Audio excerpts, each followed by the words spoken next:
merayakan Hari Raya Idul Adha 1441 Hijriah.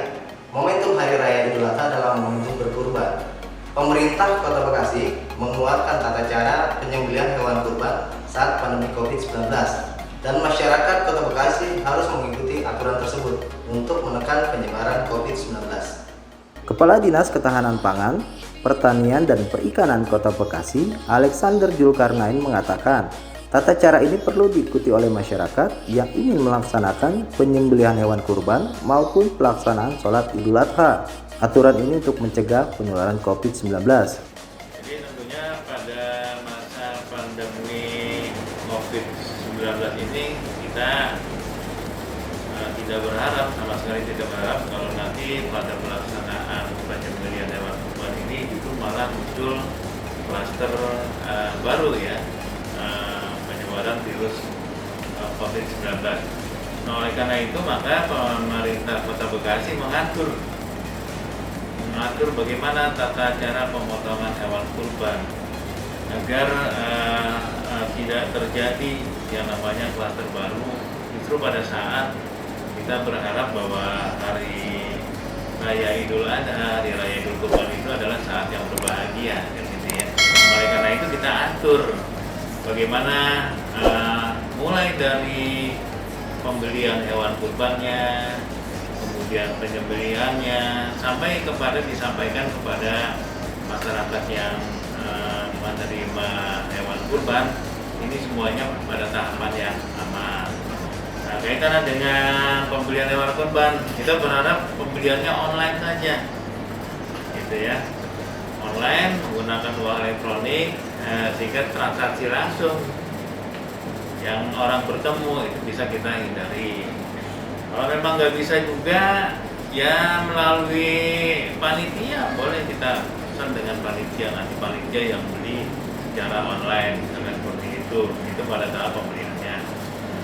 Kemudian juga tempat-tempat penjualannya, kita berharap tempat-tempat penjualan ini dapat menjamin keamanan dari masyarakat yang membeli hewan kurban. Kemudian protokol kesehatannya di tempat penjualan hewan itu juga harus diperhatikan. Cuci tangan dengan sabun, berarti kan sabunnya harus disiapkan, air yang mengalirnya juga harus disiapkan. Kemudian kalau memang itu nggak ada, hand sanitizer harus ada di situ, ya. Dan termogannya juga harus ada di situ. Jangan sampai kemudian yang datang itu membawa virus, kan gitu. Begitu juga dengan yang dagangnya, karena pada saat Idul Kurban, pada saat menjelang perayaan Idul Kurban itu kan pedagang banyak. Kan pedagang bukan hanya dari orang Bekasi saja, bisa saja dari daerah lain dia ke Bekasi. Nah, ini dia harus menjamin bahwa dia itu datang ke Bekasi dalam keadaan sehat. Oleh karena itu pedagangnya juga harus memiliki itu surat keterangan kesehatan, ya, dari puskesmas atau rumah sakit, ya, tempat dia berasal, gitu ya. Jadi sampai Bekasi lapor ke kelurahan, ini loh saya mau berdagang bawa sapi dan sebagainya, nih surat keterangan kesehatannya. Begitu juga dengan hewan yang dibawa harus terjamin kesehatannya.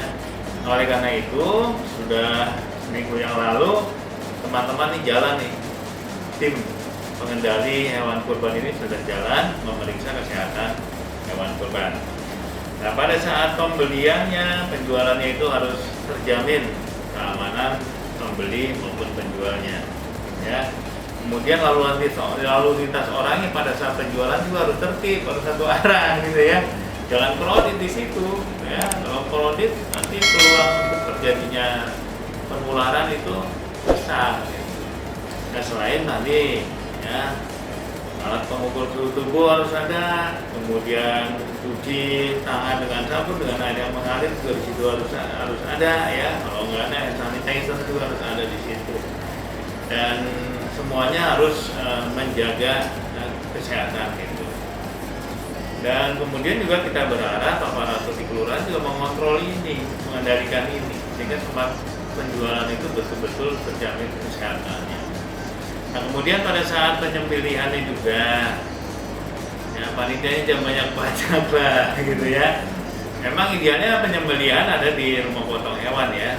Rumah potong hewan yang ada yang diselenggarakan oleh pemerintah maupun diselenggarakan oleh swasta. Tapi kan daya tampung kemampuan kapasitas dari rumah potong hewan yang ada di Kota Bekasi kita hanya punya satu, jadi kapasitasnya cuma 200, sementara yang disembeli itu kan ribuan ya.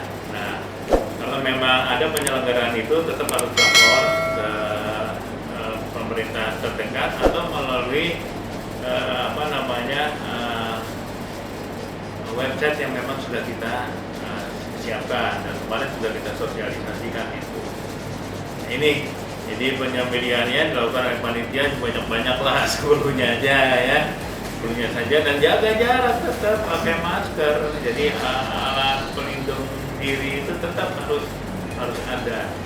Jadi yang tadi yang beli juga sama tuh, pada saat jual beli hewan kurban juga harus pakai alat pelindung diri, masker pakai. Syukur kalau face shield gitu ya, pelindung wajah juga dipakai, itu lebih bagus lagi. Dan setelah disembeli, kemudian dagingnya diurus begitu ya, kemudian disalurkan kepada masyarakat yang memang menerima itu. Jangan masyarakat yang ngantri, nanti menumpuk lagi. Jadi diantar oleh panitia kepada masyarakat, kan gitu ya. Nah, itu yang kita harapkan, sehingga nanti pelaksanaan penyembelihan hewan kurban dan penyalurannya itu berlangsung dengan aman, dengan tertib, dan tidak menimbulkan hal-hal yang tidak kita inginkan, tidak timbul kluster-kluster baru penularan virus COVID-19. Itu yang kita harapkan sebetulnya ya. Kita berharap tentunya pelaksanaan kurban ini bisa meningkatkan ketahanan pangan masyarakat. Nah, itu dia guys, tata cara penyembelihan hewan kurban yang dikeluarkan oleh pemerintah Kota Bekasi agar ditaati oleh masyarakat Kota Bekasi agar terhindar dari penyebaran COVID-19. Dukung terus channel Rukun Jodoh Edukasi dengan cara like, komen, subscribe, dan share sebanyak-banyaknya. Wassalamualaikum warahmatullahi wabarakatuh.